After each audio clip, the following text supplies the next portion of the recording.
en esta tarde de jueves, en esta cuarentena autoimpuesta que tenemos para cuidar nuestra salud. Es un placer tenerlos como nosotros y espero que disfruten el contenido de este webinar y les deje algo útil, que es un poco finalmente lo que queremos que ocurra.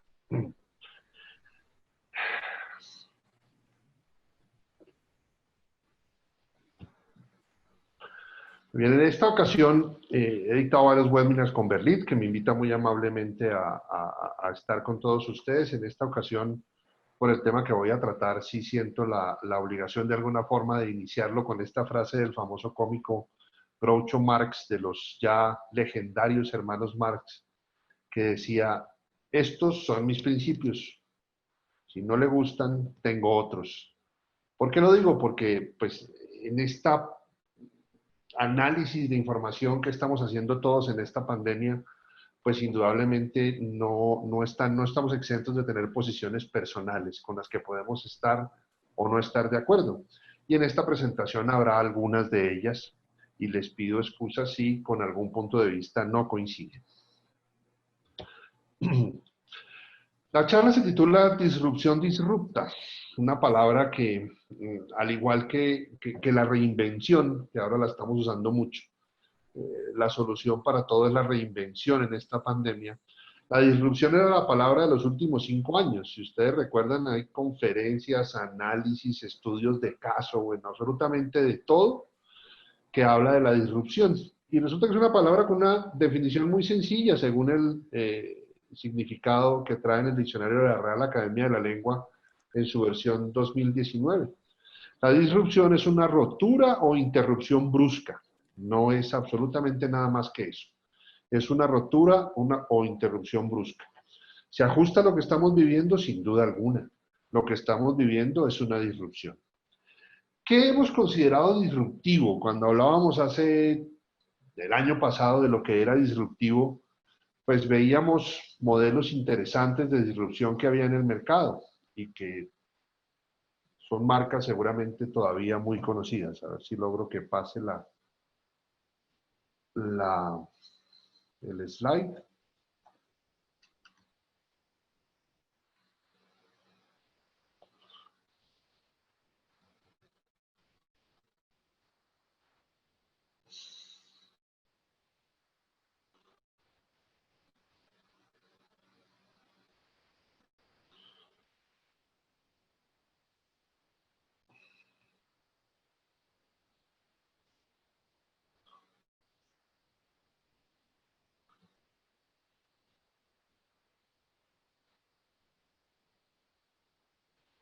Pues si no lo logro por aquí, lo haremos de otra manera. Pero que lo hacemos, lo hacemos.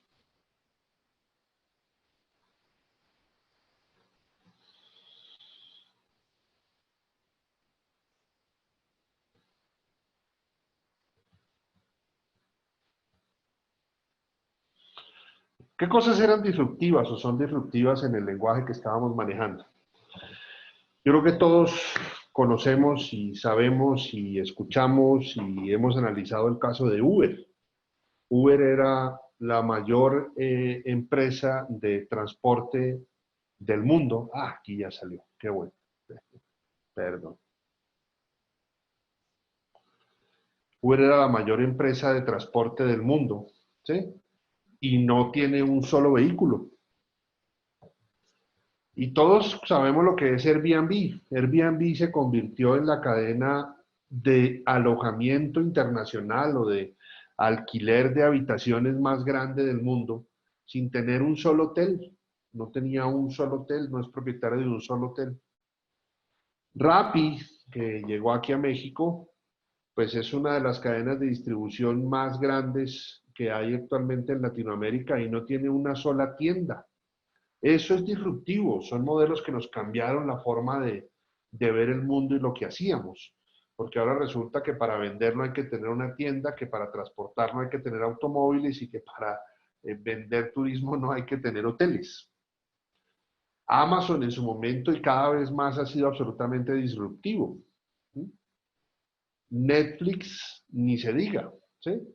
Todos conocen la historia de Netflix, un señor en su casa que se aburrió de que le cobraran multas por entregar tarde las películas en Blockbuster, se aburrió de tenerlas que rebobinar y resolvió montar un correo donde enviaba por correo los CDs de las películas y se los devolvían también por correo en un sistema muy sencillo, no había que ir a una tienda y rápidamente entendió que eso iba a pasar a los computadores, que iba a estar en una nube, que iba a estar en la red, montó el servicio y acabó con Blockbuster, simplemente porque tuvo una mala experiencia con Blockbuster y acabó con el negocio, lo acabó. Entonces fue disruptivo. Spotify, dentro de los muchos que hay, pues porque Spotify obviamente es solo uno de los servicios de streaming de música. Tenemos a Deezer, tenemos a Amazon Music, tenemos, bueno, no sé cuántos hay ya. Tidal creo que ya no existe, que fue el que montaron en protesta algunos de los grandes artistas, pero que lo terminaron cerrando. Fue disruptivo. Hasta hace unos años la innovación que uno tenía en su bolsillo era el iPod y compraba o grababa canciones en su iPod y eso era lo máximo, eso de ponerte en una lista de canciones en un aparatico que era de uno. O sea, tener música era un tema de comprar la música. Spotify y los servicios de streaming de música nos cambiaron la forma de ver el mundo. Ya no tienes que poseer la música, no tienes que tener las canciones. Puedes rentarlas en un servicio mensual y escuchar lo que te provoque. Ciento y tantos millones de canciones disponibles al alcance de tu mano donde estés, simplemente pagando un servicio mensual de streaming. WeWork. WeWork es la nueva forma de trabajar, la nueva forma de compartir, la nueva forma de utilizar las oficinas. Puedes alquilar el espacio por horas, lo puedes alquilar por días, lo puedes alquilar por semanas. También fue disruptivo en su momento. ¿Sí? El WeWork fue disruptivo, con ambientes mucho más modernos, abiertos, donde puedes tener colaboración, hacer networking, ¿sí? Hablar con otra gente, intercambiar ideas. Era el ideal de los entrepreneurs y de los empresarios que querían tener redes de contactos y redes de intercambio de ideas. Pues no había que tener una oficina, sino que había que trabajar en un WeWork. Y como WeWork hay muchas más marcas, ¿sí? Pero así como ellos fueron disrupciones, hace 4 meses nos cayó una disrupción que nadie esperaba. Un simple virus nos está cambiando la forma nuevamente de ver el mundo y nos está cambiando incluso la percepción de éxito que teníamos de marcas tan fuertes como las que aquí les menciono. Uber está terriblemente afectado porque si estamos guardados en nuestras casas, pues evidentemente no estamos usando el servicio. Y si además tenemos temor de infectarnos, etcétera, pues lo último que queremos es compartir el carro con un extraño. Lo que resultaba fantástico hace 4 meses, ahora resulta un tema que puede ser que no nos guste mucho. Airbnb. Airbnb es una disrupción que tuvo que despedir la semana pasada 3.500 de sus empleados. ¿Volverá a surgir? Puede ser que sí. ¿Será fácil? No sabemos qué tanto. Pero el compartir espacio disponible que tenías en un apartamento, que incluso hay gente que montó ese negocio, rentaba apartamentos y los amoblaba para ponerlos en Airbnb. Esa gente hoy está con el problema de que tiene contratos de arrendamiento firmados y no tiene quien le arriende esos sitios que montó como negocio. Pero era una excelente idea. ¿Lo seguirá haciendo? Probablemente sí. Pero lo que pasó de ser una disrupción, ahora está en problemas. De un día para otro. Rappi, esta empresa por el contrario, con todo el tema de que ahora tenemos que estar encerrados, que no podemos salir, que tenemos que protegernos, etcétera, pues ha sido de hecho la alternativa de trabajo de gente que se quedó sin trabajo en otros sectores, gente que se quedó sin trabajo en el transporte o que se le disminuyeron sus ingresos, pues ha terminado trabajando para Rappi porque están atendiendo a los que no salen de casa. Ellos salen y te ayudan a hacer el mercado, te traen temas de la papelería, de material de oficina, etcétera, y están funcionando y están creciendo. Ya eran una disrupción y están creciendo sobre una disrupción adicional que hace que, y ahora vamos para allá, nos cambie la forma de ver el mundo y nos cambie la forma de actuar. En el caso de Amazon, pues pasa lo mismo que con Rappi. O sea, yo creo que estamos pidiendo más por Amazon que nunca, aunque ya lo hiciéramos. ¿Sí? Netflix, pues claro, estamos encerrados, estamos viendo más Netflix, pero Netflix tiene sus pros y sus contras en este proceso que estamos viviendo, en esta disrupción disrupta. Y es que, por ejemplo, Netflix en este momento tiene serios problemas para hacer sus producciones, porque ante el distanciamiento social, pues no ha podido convocar los productores que les trabajan produciéndoles las series, etcétera, pues en este momento están parados. Claro, tenían un inventario y es lo que han ido lanzando, pero llegará un momento en que si esto no se resuelve de una manera o de otra, pues van a tener problemas para que las producciones les lleguen y puedan alimentar el contenido que es lo que los mantiene con las suscripciones. ¿Que estamos viendo más Netflix? No hay duda que estamos viendo más Netflix, porque 10 veces más. Pero eso finalmente es un problema porque a ellos no les ingresa más dinero porque nosotros veamos más. Simplemente estamos consumiendo más, pero no nos cobran más. Entonces, este modelo de negocio, por ejemplo, ha sacado algo de ventaja, pero no todo lo que han sacado un Rappi o un Amazon. Lo mismo sucede con Spotify. Spotify, por el contrario, tiene amenazas como los nuevos formatos que están surgiendo. Hasta ahora, pues uno quería ir a un concierto. Volver a un concierto, quién sabe cuándo podamos hacerlo. Pero ya empezaron a aparecer los conciertos virtuales. Claro, hemos tenido yo no sé cuántos conciertos virtuales desde las casas de los artistas gratuitos, pero ya empezaron a aparecer los conciertos virtuales pagos, con lo cual va a aparecer un mercado cuando esto se normalice adicional, y es, como ya lo ensayamos y ya lo probamos y le pagamos a unos artistas por un concierto virtual, cuando podamos volver a tener conciertos presenciales, ¿qué vamos a tener? Pues seguramente vamos a tener unos artistas que algunos van a pagar para ir en vivo y verlos, ¿sí? Ya veremos si en el futuro será o no con distanciamiento social, pero algunos irán en vivo a verlos y otros pagaremos por ver el espectáculo en vivo, pero a través de nuestra pantalla de computador. Ya está ocurriendo hoy. ¿Eso cómo afectará el modelo de Spotify? Pues o será una línea de negocio adicional para plataformas de streaming como Spotify, ¿sí? O la gente preferirá dedicar la suscripción de Spotify a estar viendo y comprando conciertos porque habrá ofertas muy grandes al respecto. O sea, todos los artistas tendrán su concierto en vivo y la transmisión virtual en vivo a la que seguramente nos pedirán pagar. WeWork tiembla. Y no solamente WeWork, todo el negocio de la finca raíz que tiene que ver con comercio y oficinas, hoy en día tiene un futuro complejo. ¿Por qué tiene un futuro complejo? Si ya en julio o en junio se van a regularizar cosas. Porque muchas empresas probaron algo que no han querido probar, que es el teletrabajo. Y encontraron que funciona y que no les vale la oficina y que no tienen que desplazarse los empleados y que mejora la calidad de vida y que somos más productivos, que también el gobierno va a tener que entrar a regularlo porque hay abusos, ya se ha visto, ¿no? Gente trabajando contactada por el jefe a la 1 de la mañana y si no se le responde, en fin. Pero las empresas que eran resistentes al teletrabajo por el tema de que se consideraba que ese día en la casa o 2 días en la casa la gente iba a trabajar como con menos ritmo, no es tan cierto. Nos tocó probarlo, la disrupción del coronavirus nos obligó a probar el teletrabajo y eso cambia la configuración de un negocio que uno diría, pero ¿por qué se va a ver afectado? Por supuesto, hay más de una compañía que está pensando en devolver sus oficinas o en tener oficinas mucho más pequeñas. No solamente porque el teletrabajo les funcionó, sino porque también las reglas de distanciamiento social y de normas de bioseguridad que seguramente nos van a imponer para regresar a las oficinas, pues van a hacer que no lo pensemos 2 veces. ¿Sí?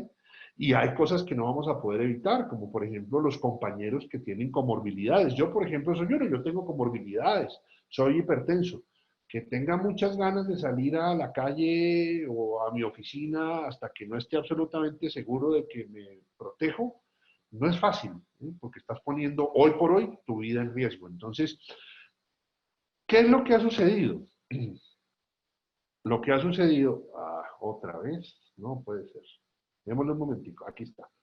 Es que lo que tenemos con este coronavirus es que nos hizo disrupción en la vida. ¿sí? Y esa disrupción de la vida pasa porque sí queremos colaborar y seguimos colaborando porque somos seres sociales, perdón, somos seres sociales y colaboramos.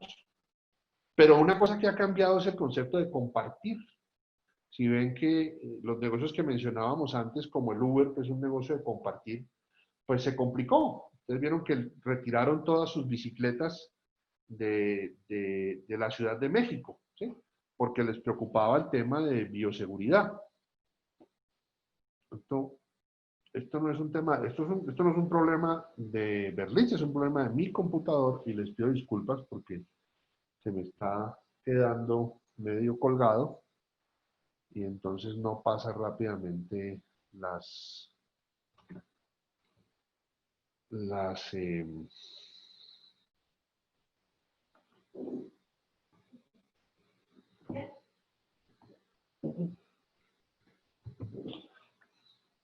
a ver si logro que las pase. Un segundo.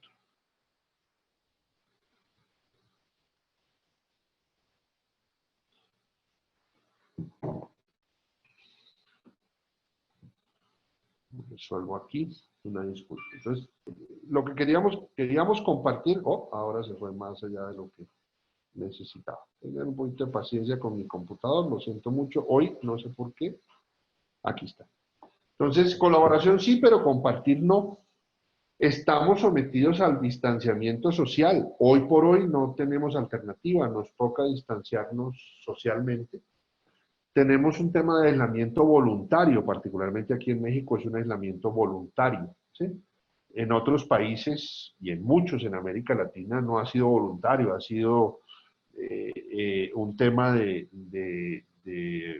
obligación, obligatoriedad legal, incluso coercionado por las fuerzas del orden, o sea, con la policía, con las guardias nacionales, con los ejércitos interviniendo, multando a la gente.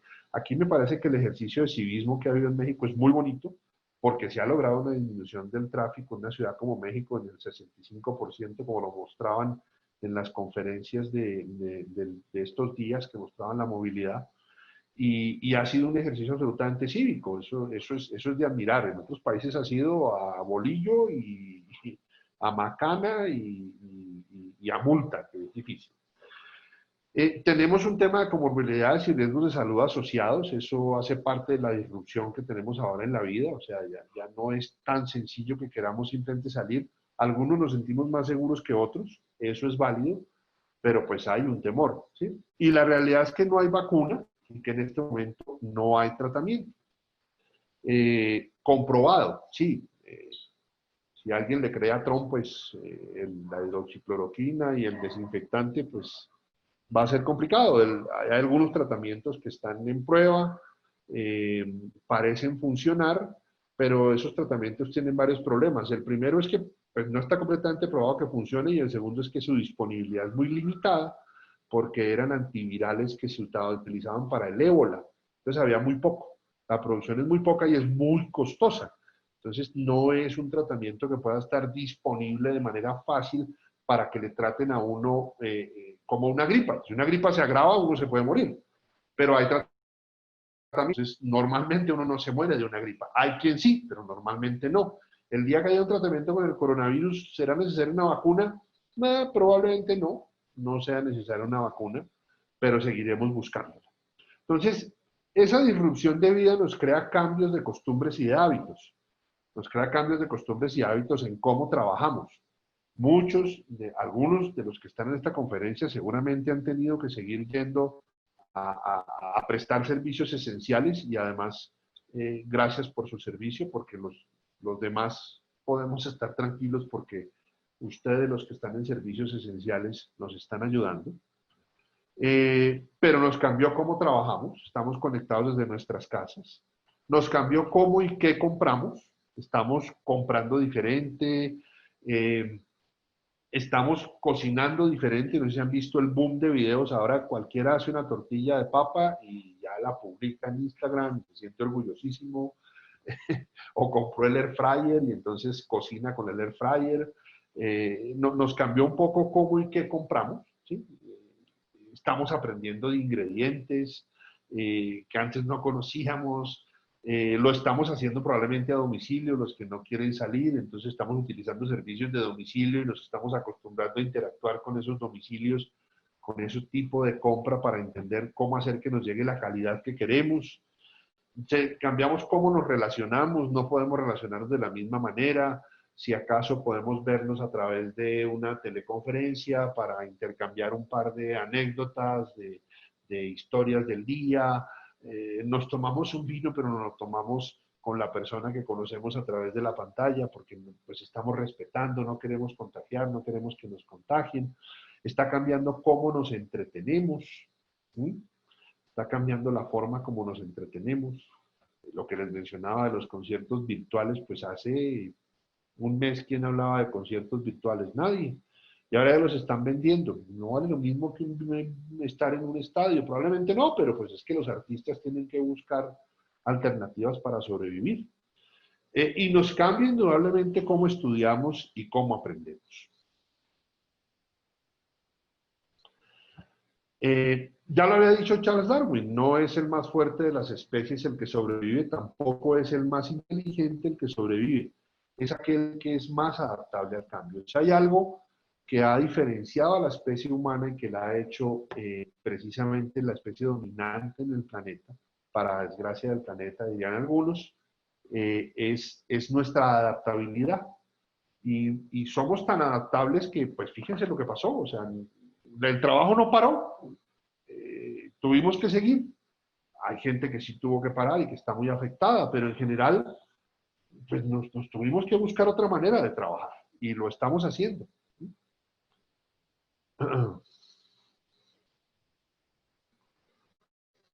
Y esto no es nuevo, ¿sí? Ya lo hemos vivido, ¿sí? Este es un anuncio de Chesterfield, cigarrillos.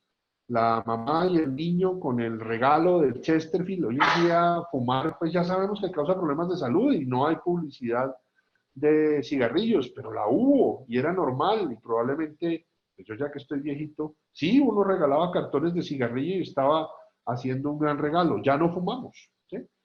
Hay quien fuma, pero está plenamente consciente de lo que le puede causar. El tema de los viajes en su momento, para que veamos la adaptabilidad de la especie humana. Cuando yo era niño, a mí me llevaba mi papá al aeropuerto a ver despegar y aterrizar aviones y uno podía ir hasta las puertas de embarque sin que nadie le dijera absolutamente nada. Bueno, después del 11 de septiembre del 2001, ahora todos los que vamos a subirnos a un avión somos sospechosos. Bueno, lo éramos porque ahora ni siquiera es fácil subirse a un avión. Ahora, además de ser sospechosos y de que nos toca quitarnos los zapatos, el cinturón, la correa, sacar la cartera, ponerla a un lado, el portátil, todo lo electrónico, las llaves, el celular. Ahora además nos va a tocar seguramente ir con traje de bioseguridad, antifluidos, con tapabocas, con careta. Nos acostumbraremos. Hoy en día todos estamos acostumbrados a pasar por los controles de seguridad y al principio fue bastante molesto. Hoy en día lo asumimos como parte del viaje, nos acostumbramos. El tema del dulce, del azúcar, o sea, nadie cuestionaba, de hecho era sano el dulce, era sana el azúcar. Hoy en día la queremos evitar, evitamos que nuestros niños se acostumbren al azúcar, no les damos refrescos, intentamos consumir menos refrescos o intentamos consumirlos sin azúcar. Nos adaptamos cuando supimos que el dulce era un problema para la salud.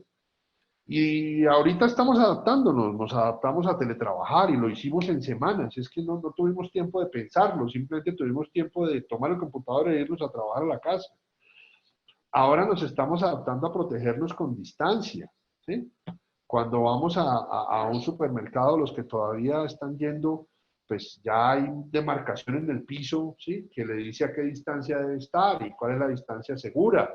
Y ahora los cajeros y las cajeras están separados por plexiglas. Eh, nos adaptamos, los humanos nos adaptamos, somos buenos en eso. Y seguiremos haciendo lo que hacíamos y nos seguiremos adaptando. Esta pues es obviamente futurología, pero aquí tenemos a un dron entregándonos Kentucky Fried Chicken y seguramente le pagaremos con Near Frequency Payment System desde el celular. se lo acercaremos al dron y el dron ya habrá hecho el cobro. Nos vamos a adaptar. ¿Qué adaptaciones tendremos que vivir?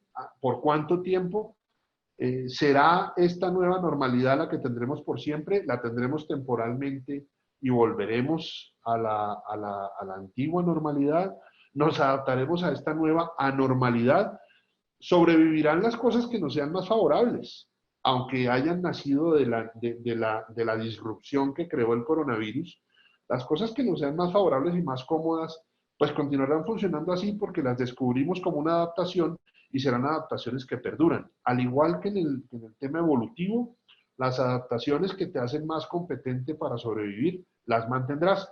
Las que nos hagan tener una mejor calidad de vida, las mantendremos. ¿Será el teletrabajo una? Puede ser. La distancia la tendremos que mantener. Esa es más un tema del contagio. Entonces, si resolvemos el tema del contagio, volveremos a estar juntos. Probablemente sí, somos humanos, lo necesitamos el contacto. Pero ya habremos aprendido cómo manejar la siguiente pandemia. No, porque no sabemos si se transmitirá igual que el coronavirus, si será por el aire, si será por contacto, si será por qué. No tenemos ni idea. ¿Que habrá una próxima? La habrá. ¿Que estaremos mejor preparados? Probablemente sí, pero nadie lo puede asegurar porque dependerá de cómo se desarrolle. ¿Cómo toda esta disrupción del coronavirus afecta a la educación? Ay, paciencia. Vamos a darle tiempo a que pase y no nos... Hay unos inamovibles físicos en educación, ¿sí? Que no podemos cambiar por la forma como hasta ahora funciona el sistema, ¿sí?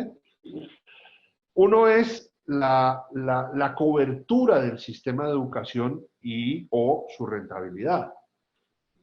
Diría yo una mentira si decimos que toda la educación es pública y no debe ser rentable, porque sabemos que hay educación privada donde la rentabilidad pues, es un factor a considerar. Entonces, esa cobertura y o la rentabilidad define los tamaños de los grupos que atiendo. Porque un profesor puede atender un alumno, o puede atender 5, o puede atender 10, o puede atender 25, y el costo del profesor del salón de clase es el mismo. Entonces, cuando hablo de cobertura y su relación con la rentabilidad es cuántos alumnos atiendo en cada clase, qué espacio ocupan y qué profesor les da la clase determina la rentabilidad. Si a una entidad de educación le toca reducir el número de alumnos que tiene por salón, y esa reducción tiene que llegar a los niveles que suponen la conservación de una distancia social razonable, pues va a ser gigante el problema financiero de las instituciones de educación. Porque probablemente, si les va bien, van a poder tener el 50% de los alumnos juntos. ¿Cómo manejamos eso? Difícil. Y eso tiene otro tema, y son las áreas físicas disponibles. Porque vamos a suponer que las instituciones de educación pudiesen subsistir teniendo menor cobertura y menor número de alumnos por salón, ¿correcto? Pero no puede tener más áreas para los alumnos que ya estaban. Si yo tenía un salón con 32 alumnos, ahora tengo que tener 2 salones con 16. No puedo duplicar el tamaño de la institución educativa. No hay manera. ¿Cómo duplico yo de la noche a la mañana el tamaño de la institución educativa? Eso es un inamovible físico. Tengo un área de física disponible. Y esa área física disponible establece pues unos parámetros que no son para nada fáciles de modificar, ¿sí? El tema del desarrollo de habilidades es un inamovible físico. ¿Por qué? Porque hay cosas que no se aprenden sino estando de manera presencial. Yo no puedo aprender a ser médico si no tengo un paciente enfrente. Así tenga el mejor sistema online, ni puedo ser enfermero, ni siquiera puedo ser ingeniero sin tener algún tipo de presencialidad, porque tengo que ir a construir un puente, tengo que ir a hacer una carretera. Como arquitecto tengo que ir a una obra, tengo que entenderla, tengo que entender cómo son las estructuras. Hay profesiones que no tienen problema de estar completamente online, probablemente un administrador de negocios, un contador, no tiene problema para desarrollar su habilidad completamente en línea, que es como estamos ahora, pero hay muchas profesiones que requieren la interacción física para poder desarrollar las habilidades necesarias que les dan el conocimiento. Hay un inamovible físico que son las comorbilidades y riesgos de salud asociados. Eso uno dice, no, cuando la CEP autorice que podemos ir al salón de clase, pues todos vamos. No, a ver, sí y no. ¿Qué pasa con los profesores? Y puede haber muchos que tienen comorbilidades y le van a decir a sus escuelas, mire, a mí me da vergüenza con ustedes, pero yo no puedo ir a dictar clase porque yo soy hipertenso o diabético o tengo asma o tengo EPOC o cualquiera de los riesgos que hacen que el tener el virus sea pues un riesgo de muerte mucho más alto que el de las personas que están sanas. Y en países como los nuestros, pues los maestros son maestros, algunos que ya tienen alguna edad, que ya tienen algunos problemas de salud, y eso va a salir el día que nos digan regresemos. ¿Cómo lo vamos a manejar? El tema de la sanitización. El tema de la sanitización parece sencillo, pero tiene unos costos asociados altos, ¿sí? Que afectan a las instituciones de educación. ¿Sí? Y que hay que montarlo, porque ¿qué nos van a exigir? No lo sabemos todavía. ¿Qué protocolos van a exigir? No lo sabemos todavía. Ni para regresar a las oficinas, ni para regresar al estudio y a los salones físicos. Pero el tema de la sanitización va a ser un inamovible. Tenemos que sanitizar con mayor frecuencia a la entrada, cumplir con protocolos de bioseguridad, proteger al personal que va a hacer la sanitización, porque es el que está expuesto al aerosol que puede expandir el virus cuando está haciendo la cuando está haciendo la labor. Entonces, todo esto son consideraciones que no son sencillas, ¿no? Los mismos alumnos, no solo los profesores, pues hay alumnos ya adultos que simplemente quieren continuar con sus estudiando normal en un ambiente físico, pero que mientras no haya una vacuna se van a enfrentar al tema de, oiga, yo quiero seguir con mis estudios, yo estoy pagando, pero yo no puedo regresar físicamente porque tengo una comorbilidad y no quiero regresar. ¿Cómo me lo van a resolver? Respuestas que todavía no tenemos. Hay que ver cómo estos inamovibles, los factores sociales que van a tener que ver que tienen que ver con la educación. Voy a cerrar esto para que no se vea. La ubicación, hablábamos, el distanciamiento social, el cuidado y la atención. Yo creo que, por lo menos yo he visto y lo he vivido, claro, nos ha tocado ir a teletrabajar y nos ha tocado tener a los niños en educación virtual, pero eso es un esfuerzo para padres y madres gigante. Cuando podamos reincorporarnos a nuestros trabajos, incluso si lo hacemos desde teletrabajo, podemos tener a nuestros niños todo el día allí. Miren, las interrupciones que por razón del cuidado y atención que requiere un niño le genera a los padres mientras están teletrabajando, les ha afectado su productividad. Y esos factores a considerar, o sea, no es tan fácil decir dejemos a los niños con su virtualidad para protegerlos y que los padres teletrabajen. No es tan sencillo, a veces conjugar esas dos cosas es supremamente complicado y lo hemos visto, ¿sí? El tema de la discusión creativa por fuera de las aulas es importantísimo, ya lo habíamos mencionado. Y el tema de que de alguna forma la escuela es una segunda casa, y más en esta sociedad moderna que obliga a que tanto madre como padre trabaje, o en muchos casos, por la configuración de nuestras sociedades, las madres son cabezas de familia y necesitan la escuela como un apoyo donde sus hijos no solamente se estén educando, sino que les den la posibilidad de trabajar para poderles dar el sustento, porque así está configurada nuestra sociedad. Entonces, esos factores sociales pues tienen unas afectaciones que mediarán las decisiones que se tengan que tomar para en la reanudación de las clases. Los factores físicos y los factores sociales pues tendrán de alguna forma impacto en lo que se decidirá. Bueno.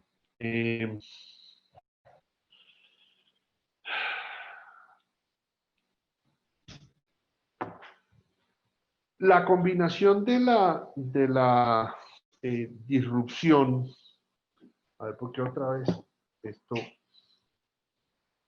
no me está ayudando en mi computador y les pido una disculpa.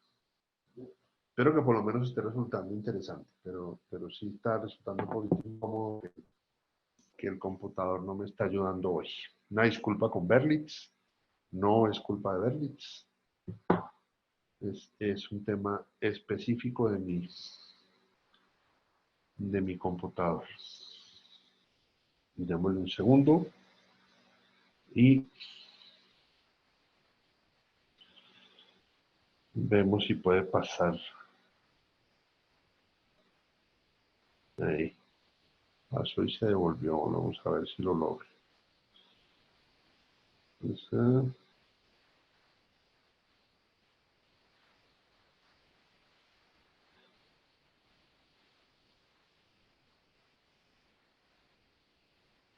Un segundito.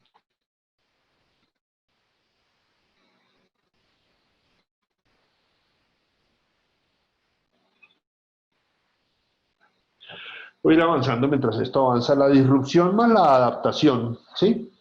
Eh, pues con los cambios de hábitos que tendremos, la disrupción y la adaptación van a llevar a decisiones y a situaciones que tendremos que ir viendo. Por ejemplo, en primaria y preparatoria, ¿qué va a poder pasar? Que seguramente vamos a tener que alternar lo presencial con lo virtual, al menos mientras no haya vacuna. ¿Y cómo va a terminar funcionando eso? Pues si nos vamos a tener que estar, cada vez que haya un brote, volviendo a encerrar, ¿sí? Y volviendo a salir, esos encierros ya no serán probablemente tan generales, sino que estarán basados en brotes específicos. Y lo que va a pasar es que seguramente estarán conectados con la alternancia. Entonces lo que se va a hacer es, ok, la semana que los padres tienen que teletrabajar o que les pidieron teletrabajar, o las 2 semanas, esas 2 semanas los niños de esos papás van a estar con sus papás tomando virtual y otros niños van a estar en el salón de clase para poder dar el distanciamiento social que se requiere. Eso seguramente va a pasar en el tema de la primaria y la preparatoria, donde lo presencial es vital y hay que volver a la presencialidad. ¿Sí? En el caso de la universidad, la disrupción generará una adaptación que tiene que ver con que dependerá de lo que se estudie y también habrá alternancia. O sea, muy probablemente los horarios de las universidades se diseñarán para que se pueda mantener la distancia social, ¿sí? Y habrá mucho más trabajo, habrá mucho más trabajo, habrá mucho más trabajo eh, que le pedirán al estudiante que lo desarrolle en su casa. Pero también será un trabajo, esto no volvió a avanzarme, pero bueno, yo aquí voy avanzando, les pido disculpas. Pero también será un trabajo, ¿sí? Que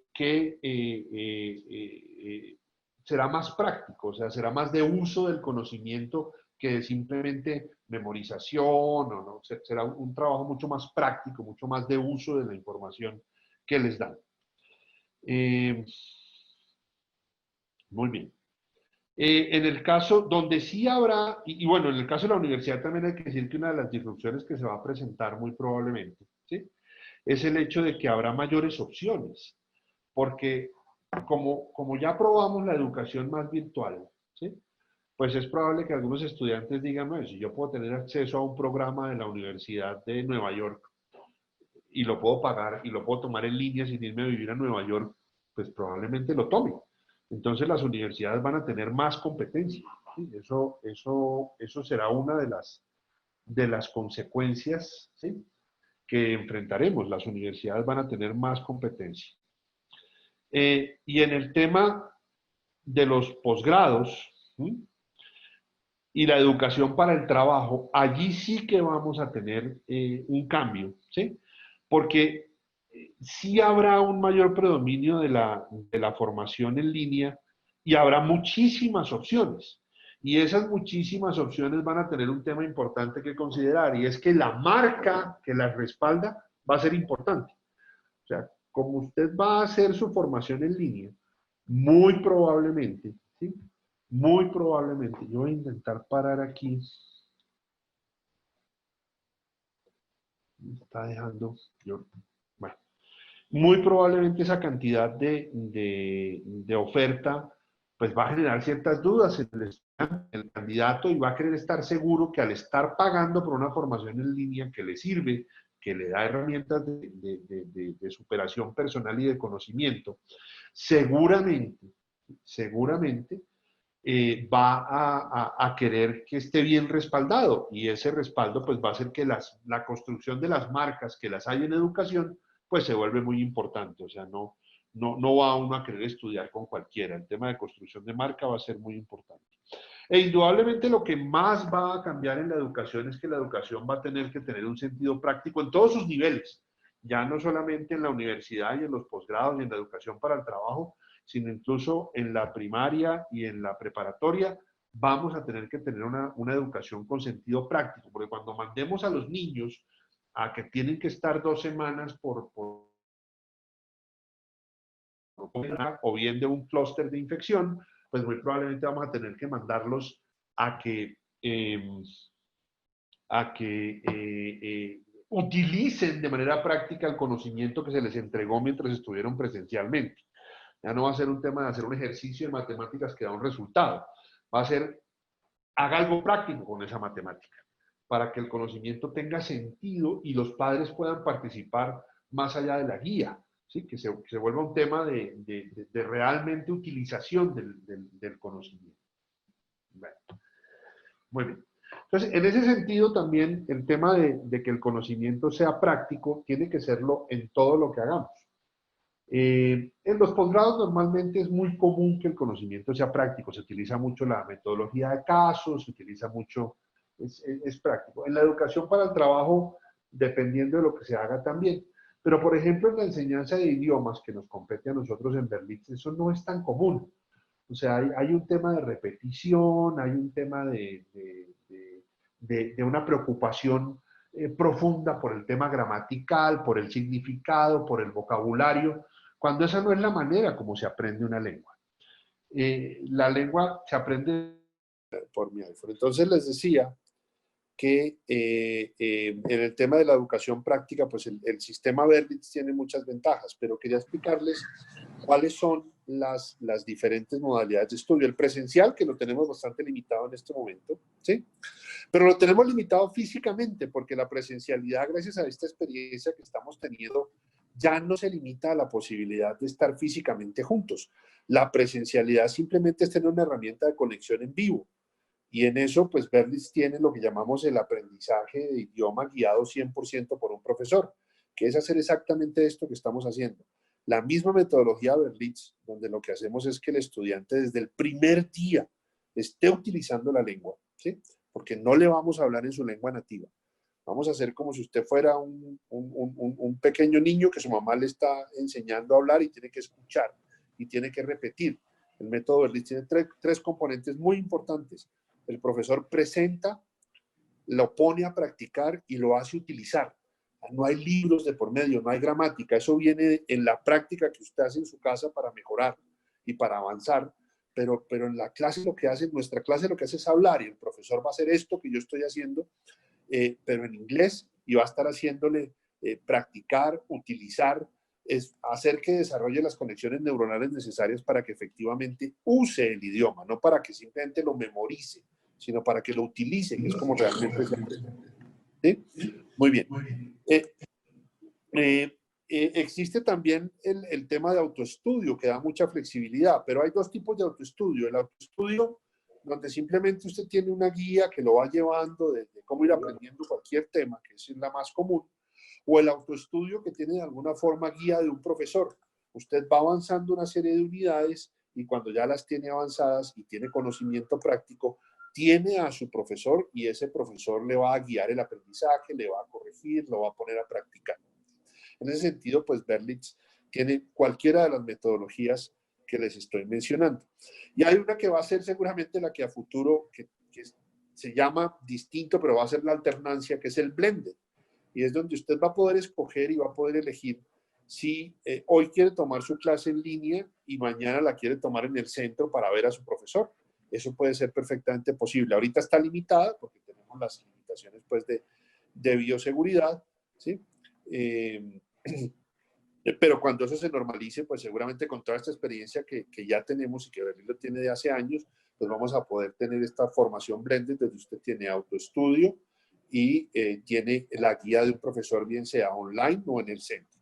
Entonces, yo lo que los invito realmente es a romper paradigmas, porque las disrupciones hacen que tengamos que romper paradigmas. Y en los próximos meses vamos a romper muchísimos, muchísimos como ya los hemos roto, ¿sí? Porque esto no va a ser un tema fácil. Todos estamos esperanzados y nos dicen en los noticieros, es que ya están probando una vacuna en humanos. Sí, y seguramente es cierto, pero hagan la cuenta para ser realistas. Cuando la vacuna esté probada en humanos, vienen los procesos de aprobación locales, ¿sí? Que se van a acelerar, entonces no durarán 2 años, sino que durarán 3 meses. Entonces vamos a suponer que nos va muy bien y tenemos la vacuna probada en humanos en septiembre, que es lo que están diciendo, ojalá pase. Y entonces en diciembre está aprobada en todos los países. Pero es que el problema es que para lograr inmunidad de una enfermedad con el poder de transmisión de nuestro SARS-CoV-2, tenemos que estar vacunados todos y somos 7.400 millones de personas en el mundo. ¿Ustedes saben la escala de producción que hay que montar para poder vacunar 7.400 millones de personas? Eso es inconmensurable. O sea, por rápido que nos movamos, ¿sí? Antes de 2 años, 2 años y medio, no vamos a estar con el grado de inmunización que se requiere para poder pensar en que vamos a poder superar las dificultades de presencialidad que tenemos hoy. Entonces, ¿eso nos justifica para aplazar las metas de estudio de cualquier tipo? Pues no, porque necesitamos el estudio. Es una herramienta de progreso y en el caso, por ejemplo, del idioma inglés, en muchos casos ya no es ni siquiera una herramienta de progreso, o sea, vamos a ser muy claros, es un requisito, ya ni siquiera es una ventaja. Tener un posgrado de mercadeo es una ventaja, pero tener un posgrado de mercadeo sin saber inglés es una desventaja. Y no saber inglés es que ya en muchas compañías no te reciben si no lo hablas. Te piden unos niveles mínimos. Entonces, vamos a aplazar el proceso 2 años y medio, cuando en 16 meses podríamos tener un nivel de inglés que ya nos permite defendernos bastante bien. Entonces, la invitación es un poco hacia la frase que tenía Henry Ford, que a mí me encanta. Henry Ford decía, tanto si crees que puedes como si crees que no puedes, estás en lo cierto. Y en esta situación que estamos viviendo, esa frase es más cierta que nunca. Si hay una disrupción, los primeros que tenemos que estar actuando acorde a lo que la disrupción nos pide somos nosotros. Esperar la normalidad es arriesgarse a no hacer lo que había que hacer a tiempo. Si la normalidad regresa, todos regresaremos a ella. Pero si se demora, demorar lo que teníamos que hacer cuando hay cómo hacerlo, pues es un tema complejo. Así que yo los invito a que se decidan a que este cambio que estamos experimentando todos y que no sabemos a dónde va a llegar. Ahí acabo de recibir la noticia por celular de que en mi país, yo pues soy muy agradecido con México, que me ha acogido con los brazos abiertos y aquí estoy y adoro a México. Soy bautizado acá en el Sagrario de Corpus Christi de Tlalnepantla de Vaz. Tengo muchos años de relación con México. Pero acabo de recibir la noticia de mi país. Acaban de prolongar la cuarentena hasta el 1 de julio. Y estamos guardados en Colombia desde el 22 de marzo. Dice uno, o sea, bueno, nos tocará adaptarnos, pero esto muestra lo que nos vamos a enfrentar. Entonces, pues hay que irse adaptando, hay que ir con esta disrupción que nos creó el coronavirus y hay que seguir adelante, porque lo que sí no podemos es parar. Repito, como decía Groucho Marx, estos son mis principios. Si no les gustan, tengo otros. Una disculpa profunda por el fallo en la presentación. Una disculpa con Berlitz, que me invitó a esta charla y bueno, tuvimos esta falla que tiene que ver un poco con que mi internet donde yo estoy, que funcionaba de maravilla, es de Telmix, y con este tema de la fibra óptica, pues parece que al tener ya la carga de la información y las imágenes, pues falló un poco la presentación. Les pido disculpas, pero espero que les haya dejado información valiosa y evidentemente, si me ayudan los moderadores a leer algunas preguntas que pueda haber, pues con mucho gusto estoy dispuesto a responderlas si me es posible, o por lo menos a darles mi punto de vista sobre la pregunta que hayan hecho. Gracias, Jorge. Sí tenemos algunas preguntas, te las voy a ir leyendo. Nancy Andrade nos pregunta, ¿cómo garantizar el fomento de valores en estos entornos virtuales educativos? Sí, es una de las razones por las cuales socializamos, pero yo creo que la construcción de valores, la escuela hace un gran papel, pero la familia debe hacer la mayor parte en la construcción de valores. Y se desarrollaron los valores adicionales, seguramente. ¿Sí? Por ejemplo, un valor que va a ser muy importante ver cómo lo desarrollamos en la educación virtual es el valor de la honestidad cuando estemos presentando una prueba o un examen, porque pues ahí sí la posibilidad de tener la copia o de acceder a información de manera inmediata es posible. Entonces, ¿vamos a pelearnos contra el valor de la honestidad? No. Lo que tenemos es que desarrollar exámenes distintos. Tenemos que hacer que la evaluación del alumno no sea un tema de memoria y entonces nos preocupe que pueda estar mirando en algún sitio, sino que como tiene que usar la información, las preguntas que le hacemos sea para que el conocimiento que le di, úselo. Puede abrir todos los libros, todos los diccionarios, todo lo que quiera para responder, porque lo que necesito es que aprenda a usar, por eso el enfoque práctico. Necesito es que aprenda a usar. Entonces, el nuevo valor de la educación va a ser si usted sabe usar lo que aprendió, antes de preocuparnos porque copió el tema de la formación de valores. Este es un valor que estoy mencionando, de la honestidad, pero efectivamente, pues tendremos que cuestionarnos cómo desarrollamos otros valores éticos y morales que se desarrollan en la interacción social, que va a estar limitada durante un tiempo. Muy bien. Eder nos pregunta, ¿instituciones como Berlitz o universidades serán capaces de sostener la calidad en un entorno virtual? Eh, sí, y te digo que, pues al menos en Berlitz ya lo hacemos, ¿sí? Efectivamente, pero porque llevamos muchos años haciéndolo, entonces pues sabemos cómo se hace y cómo se tiene que trabajar para que esa calidad se sostenga. Tenemos alumnos que han hecho todo el programa de manera, a ver, entregada a la clase a través de un dispositivo, que es un tema distinto, porque esto es una presencialidad virtual. Yo siempre le digo a los alumnos, el día que se desarrollen los hologramas, pues en lugar de estar ahorita como estoy en la pantalla, pues tendrán un holograma frente a ustedes, que casi me van a tocar. Entonces, pues la calidad es la misma porque el método es el mismo. Claro, las universidades que estaban acostumbradas a un 100% de presencialidad y no tenían entrenados a sus profesores, pues han enfrentado problemas de calidad, pero lo superarán porque es un tema de entrenamiento y es un tema de desarrollo, y en eso ahí viene el tema de la adaptación. Se adaptarán y la calidad estará con toda seguridad, porque además se lo van a imponer, la competencia se lo va a imponer, porque si yo pudiera estudiar en la Universidad de Nueva York sin irme a Nueva York, pues o pongo calidad o voy a tener un problema muy serio. Adelante, por favor. Sí, César Silvestre nos pregunta, ¿consideras que esta adaptación y estos nuevos modelos de teletrabajo y desarrollo escolar se mantengan a pesar de que todo vuelva a la normalidad en algún momento? Algunos se mantendrán, como lo dije, y otros volveremos a lo anterior, porque es un tema de conveniencia. Y tú sabes que la conveniencia termina transformando, las disrupciones terminan transformando hábitos. ¿Qué está pasando en este momento, César? Lo que les mencionaba. O sea, si las empresas que le temían al teletrabajo encontraron que pueden teletrabajar, imagínense el ahorro que pueden tener en espacio. Entonces no tienen que arrendar oficinas.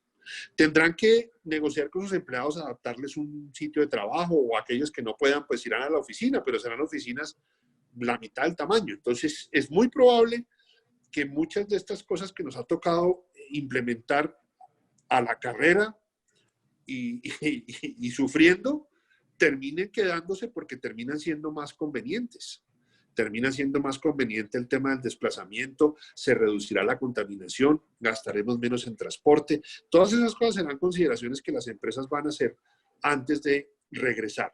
Aunque regresemos a la normalidad y aunque nos vacunen a todos, habrá cambios que se mantendrán, como se los mencioné. Algunos volveremos a lo que hacíamos, pero habrá cosas que se mantendrán y se van a quedar como están ahora porque estuvimos obligados a adaptarnos. Gracias. Tana Pastrana nos hace la siguiente pregunta. ¿Cómo asegurar la atención en niños o adolescentes cuando están en línea, considerando de que por sí es complicado presencialmente? Esta es una pregunta muy interesante. Yo no soy pedagogo, entonces no me voy a poner a dar una cátedra de lo que no sé, pero lo que sí sé es que si migramos a la educación que hace utilizar el conocimiento, seguramente tendremos a los niños atentos. Porque los países que utilizan metodologías donde lo que se hace no es simplemente tener al alumno como un receptáculo de aprendizaje donde le decimos apréndase la fecha del natalicio del cura Hidalgo y de don Benito Juárez y recítela y diga, no, o sea, no. Hagamos que utilice esa información, ¿sí? Que entienda su país a través del análisis de la historia, que analice los acontecimientos de hoy a partir de lo que le enseñamos de historia, no solamente que memorice fechas. Y eso hará que sea dinámica la educación. Y la atención se logrará más porque va a estar orgulloso de presentar lo que dedujo o lo que encontró, que por otra razón. Por eso el tema de la educación práctica se vuelve tan importante en esta disrupción que estamos teniendo. Muy bien, Cecilia Montes nos pregunta, entonces entiendo que las clases que brindará Berlitz ya serán virtuales. ¿Se podrían tener diversos profesores de otras nacionalidades en beneficio de esta nueva modalidad? Sin duda, sin duda. De hecho, estamos montando un hub global de profesores, así que sí, para que tengan todo. Aunque ya nuestros materiales en Berlitz tienen ese componente, porque el material de Berlitz, que es con el que usted practica después de haber tenido la interacción con su profesor, ya tiene todos los acentos, porque queremos que escuche y que aprenda a escuchar. Y le variamos los profesores, o sea, usted no estudia todo el tiempo con un solo profesor, estudia con varios profesores en su nivel. Pero efectivamente va a ser más fácil, va a ser mucho más fácil tener un profesor de Filipinas hablando inglés o un indio para entender el acento de los indios o un australiano. Sí, nosotros estamos montando un hub global que seguramente vamos a estar lanzando en los próximos meses, aunque ya nuestras clases se dictan desde un hub. O sea, es un hub que atiende a toda la región latinoamericana. Gracias, Solange Rodríguez. Nos pregunta, ¿cómo desarrolla el liderazgo en grupos que hoy se relacionan a través del teletrabajo y la educación, y en educación? Esta es una de las grandes preguntas que, de lo que he leído, es una muy buena pregunta y se la agradezco, porque efectivamente el tema del liderazgo y de las jerarquías y de los prestigios se desarrollan en la interacción social, ¿sí? ¿Cómo se irán a desarrollar en este nuevo teletrabajo? No hay una respuesta en este momento, pero terminará pasando. Terminarán generándose liderazgos naturales como se generan dentro de una oficina en las interacciones de teletrabajo, ¿sí? Porque nos vamos a quedar con el teletrabajo no al 100%, pero va a haber mucho más teletrabajo porque para las empresas resulta conveniente. Gastan menos, tienen que tener menos espacio, etcétera. Entonces, ¿cómo va a pasar eso? Yo no te lo puedo responder, pero sí sé que va a pasar. La generación de liderazgos naturales, la generación de liderazgos por conocimiento, la generación de... Eso pasa en la oficina, ¿sí? La intriga, ¿sí? Pues habrá intriga entre colegas ya no en la máquina de café, sino en el chat del Teams o en la conferencia entre dos en el Teams. Eso seguirá pasando y eso generará unas interacciones un poco diferentes que en este momento no entendemos, pero que se desarrollarán. Muy bien, otra pregunta. ¿Cómo se pueden hacer más dinámicas las clases en línea cuando no es fácil generar trabajo en equipo en el momento? No, sí hay herramientas para el trabajo en equipo. De hecho, la herramienta Zoom, que nadie la conocía, o la herramienta Teams, que es nueva para muchos, ¿sí? Tiene la posibilidad de formar en la misma clase grupos para que interactúen como lo harían con una tarea específica, un objetivo específico que les pone su profesor. Trabajan entre ellos y luego regresan nuevamente a compartir sus conclusiones y su conocimiento o el desarrollo del tema o del objetivo que se les puso. O sea, eso sí es posible. Lo que pasa es que, claro, como la transformación fue tan rápida, pues lo único que han hecho los profesores es prender Zoom y dar la clase. Pero no, hay herramientas que nosotros en Berlitz usamos hace mucho tiempo que precisamente permiten ese tipo de juegos y de interacciones en subgrupos para luego consolidar la información y ganar todos en conocimiento. Eso sí se puede hacer y ya se hace. No se ve porque pues nadie estaba acostumbrado. Nosotros sí, porque llevamos ya varios años trabajando con entregar clases de manera virtual con profesor, que es distinto al autoestudio. Un par de preguntas más. Melissa Bude nos hace la siguiente. ¿Cree que instituciones como Berlitz cerrarán o disminuirán sus oficinas físicas para que se vuelquen a clases virtuales? Mira, es una respuesta difícil de dar ahora, porque lo que queremos es crecer el negocio, como lo quiere cualquiera. Entonces, si cuando volvamos al presencial hemos logrado desarrollar mucho más, que ya está muy desarrollado el negocio en línea por la pandemia, y además volvemos a dar las clases presenciales, pues fantástico. La pregunta es cuándo se podrá hacer, y eso determinará las decisiones que tome no solo Berlitz, sino muchas empresas que trabajan en la presencialidad. Porque es que hoy en día no sabemos, ¿sí? En este momento no sabemos. Todos estamos diciendo que ya el 1 de junio tenemos los semáforos, ¿sí? Pero cuando nos pongan el semáforo en verde, ni idea. Y ya vimos que la educación además es el último sector, está pensado para septiembre. Y en septiembre dependerá porque ya el señor Hugo López Gatell ayer salió diciendo que era para octubre. Entonces, y no podemos dejar de estudiar, ¿no? Eso sí sería un drama social. Que nuestros niños dejen de estudiar, que nuestros adolescentes y nuestros muchachos, ya que terminaron su preparatoria, no puedan ingresar a una universidad o a estudiar, a adquirir conocimiento, pues sí sería muy grave. Así que si nos toca adaptarnos, nos adaptaremos. Si cerramos o no cerramos, pues dependerá de cómo evolucionan estas adaptaciones, porque pues todo va a ser una evolución. Es que llevamos apenas 5 meses, estamos cumpliendo, ¿sí?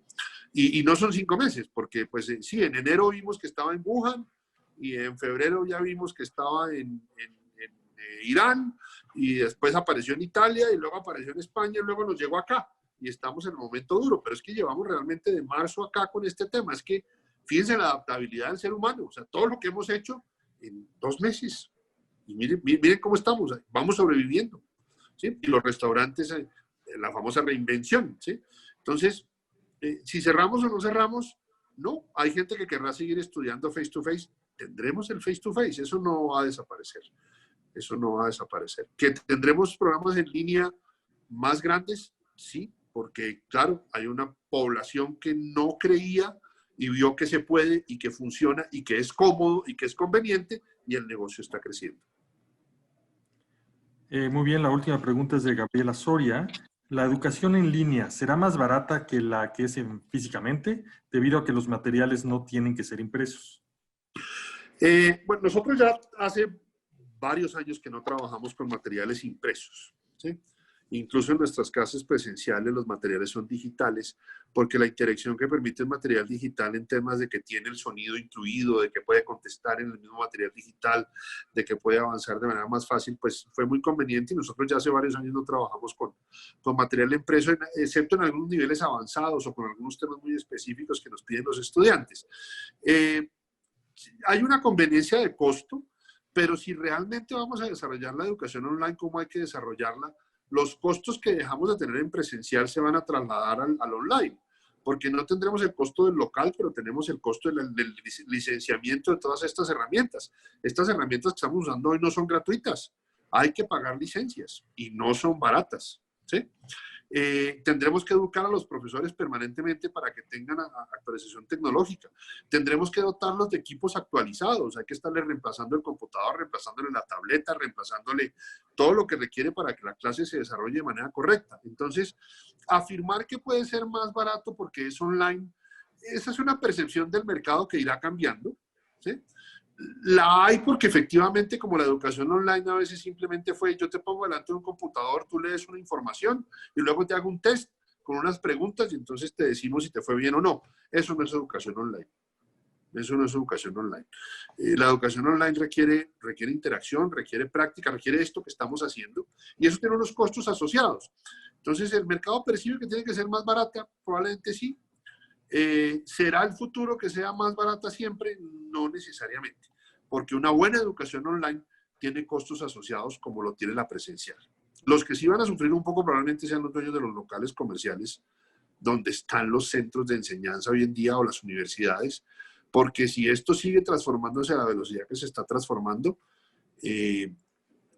ahí sí va a haber un tema de sobreoferta que se usará para otras cosas seguramente, porque todos nos adaptamos. Muy bien, Jorge, no hay más preguntas. Con esto, pues, queremos agradecer de tu participación y sobre todo a todas las personas que se conectaron de México, Chile, Colombia, Argentina, Uruguay. Muchas gracias por su participación. Aquí le estamos dejando una slide que de todas formas les vamos a hacer llegar mañana, con los diferentes datos de contacto de México, Colombia, Chile, Argentina y Brasil. En el caso de México, pues tenemos ahorita esta gran actividad con el hot sale para que, bueno, pues el día de mañana que reciban el correo, pues los asesores de venta les podrán llegar a dar más información al respecto. Y pues muchas gracias a todos. Como les dije, les mandamos mañana la grabación de la misma. Quien quiera la presentación, también con todo gusto se las podemos compartir. No hay ningún problema. Y gracias a Jorge por su apoyo y muy interesante charla. Jorge, hay muchas felicitaciones hacia tu presentación y todo el mundo entiende el tema de la tecnología. Hay una votación ahí, bueno, un survey que estamos haciendo para que por favor nos ayuden a contestar las preguntas que aparecen ahí. ¿Qué te pareció el panelista del webinar? Opción múltiple. ¿Qué te pareció el contenido del webinar? ¿Y qué te gustaría que Berlitz, si te gustaría que Berlitz te contacte para darte más información? Entonces vamos a darles unos minutos para que por favor nos ayuden a contestarla. Muchas gracias a todos los participantes. Un honor haber podido estar con ustedes y nuevamente les reitero a ustedes, primero que a nadie, y a Berlitz, una disculpa por el fallo en la presentación, pero bueno, espero que hayamos dejado algunas reflexiones útiles. Hasta una próxima oportunidad y muchísimas gracias a todos. Gracias a todos. Esperamos solamente un minuto para aquellas personas que todavía no contestan. Ya están ahí las votaciones.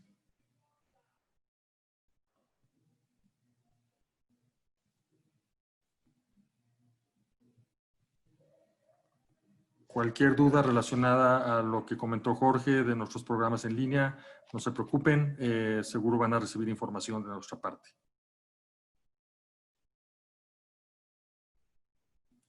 Con esto cerramos el webinar y agradezco nuevamente su participación y una disculpa nuevamente por estos problemas técnicos que tuvimos, pero bueno, al final pudimos terminarla sin ningún problema.